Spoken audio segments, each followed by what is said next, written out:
नमस्कार, मैं हूँ अमिता पंकज, आप देख रहे हैं राजसत्ता एक्सप्रेस।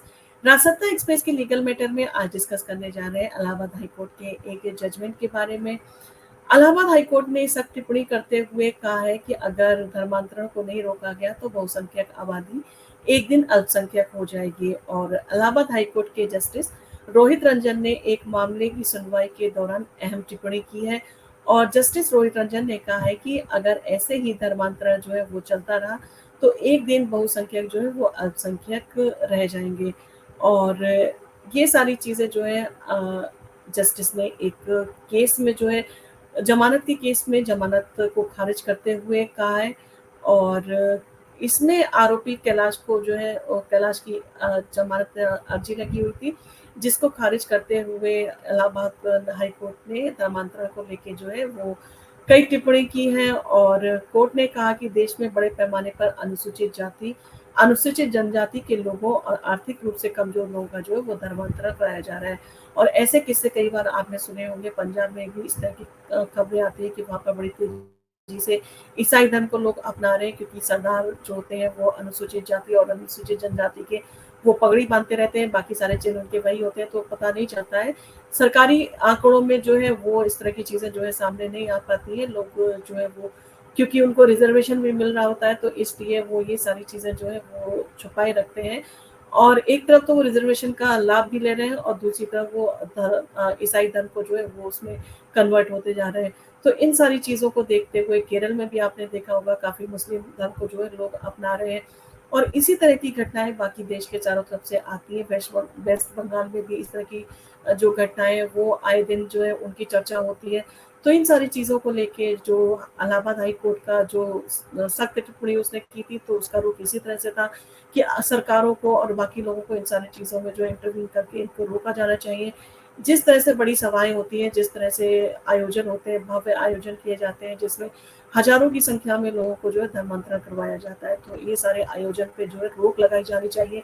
और इलाहाबाद हाई कोर्ट इन सारी चीज़ों में चिंतित नजर आया, क्योंकि जो ये सारी चीज़ें हैं वो संविधान के भी खिलाफ है। संविधान जो है किसी को इस तरह से लोक प्रलोभन देकर जो है धर्म परिवर्तन की इजाज़त नहीं देता है। और कोर्ट ने ये भी कहा कि संविधान के अनुच्छेद 25 में धर्मांतरण का प्रावधान जो है वो नहीं है। इलाहाबाद हाई कोर्ट ने ये भी कहा कि देश में धर्मांतरण कराने वाली सभाओं पर तत्काल रोक लगाई जानी चाहिए। जस्टिस रोहित रंजन ने आरोपी की जमानत अर्जी खारिज करते हुए स्पष्ट किया कि संविधान का अनुच्छेद 25 धार्मिक आजादी का अधिकार देने के साथ ही साथ किसी भी धर्म को मानने, पूजा करने और धर्म का प्रचार करने का हक देता है। परंतु वहां पर ये नहीं कहा गया है कि आप किसी को भी प्रलोभन देके, लालच देके उसका धर्म जो है वो परिवर्तित कराएंगे। इसकी इजाजत संविधान में नहीं दी गई है और ये संविधान के प्रावधानों के खिलाफ है। और इलाहाबाद हाईकोर्ट ने कहा कि जानकारी में आया है कि यूपी में धार्मिक आयोजन कर गरीब और भोले वाले लोगों का जो धर्मांतरण करवाया जाता है। हाईकोर्ट ने इसे गंभीर मामला बताया और हाईकोर्ट ने कहा कि जमानत अर्जी जो है देने वाले कैलाश पर गंभीर आरोप लगाए गए हैं। उसने काम के तमाम लोगों का जो है धर्मांतरण किया है और इस वजह से जमानत उसको नहीं दी जानी चाहिए, क्योंकि अगर उसको जमानत दी जाती है तो वो इस तरह के आयोजन और इस तरह के काम फिर से करेगा और लोगों को भारी संख्या में धर्म परिवर्तित करवाएगा। और कैलाश नाम का आरोपी यूपी के हमीरपुर जिले के मौदाहा का जो है वो रहने वाला है। उसके खिलाफ रामकली नाम की महिला ने शिकायत दर्ज की थी। रामकली के केस में जो है दर्ज कराया गया था कि उसके भाई जो है वो मानसिक तौर से बीमार था, जिसको सही कराने के बहाने कैलाश जो है उसको दिल्ली लेके गया था और उसको 4-5 दिन जो है दिल्ली रखा था। और कैलाश ने उसके भाई का इलाज कराने के बहाने 1 हफ्ते के लिए उसको जो है दिल्ली ले गया था और वहाँ किसी धार्मिक आयोजन में ले जाकर उसे ईसाई बना दिया। इसके बदले भाई को उसने कुछ रकम दी थी। और महिला ने ये आरोप लगाया कि कैलाश ने गांव के कई लोगों के साथ में भी इस तरह का काम किया, उनको ले जाकर उनका धर्म परिवर्तन करवा दिया है। और इस तरह की कई घटनाएं जो सामने आती है, इस तरह के कई केस भी हाई कोर्ट और सुप्रीम कोर्ट में जो है वो दाखिल किए गए हैं। इसी के ऊपर जो है बहुत सारे जो है जो पीआईएल है वो भी सुप्रीम कोर्ट में फाइल की गई थी, जिस पर सुनवाई भी लगातार हुई है। तो ये सारी चीज़ें इन चीज़ों को संकेत देती है, गंभीर विषय है, इसके ऊपर विचार किया जाना चाहिए।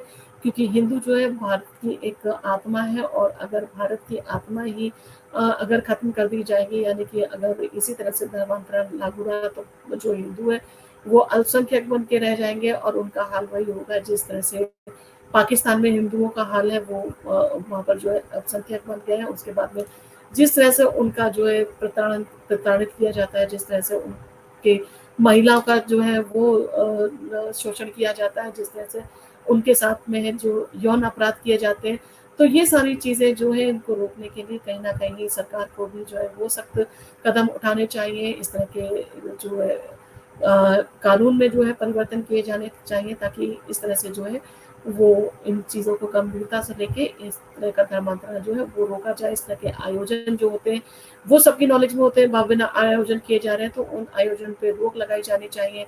और ये बड़ा गंभीर विषय है कि उत्तर प्रदेश की सरकार, जहाँ पर योगी आदित्यनाथ जो है वो जाने जाते हैं अपनी सरकार को चलाने के लिए, जिस तरह से वो बुलडोजर का यूज़ करते हैं, जिस तरह से लॉ एंड ऑर्डर को मेंटेन करने का काम करते हैं, वहाँ पर अगर इस तरह की घटनाएँ हो रही है, तो ये सोचनीय विषय है और इस पर जो है वो एक्शन लिया जाना चाहिए।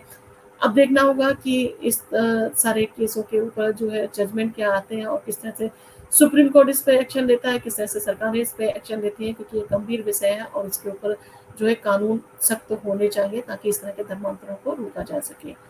आपको अगर हमारा वीडियो पसंद आया तो आप इसको लाइक कीजिए, शेयर कीजिए।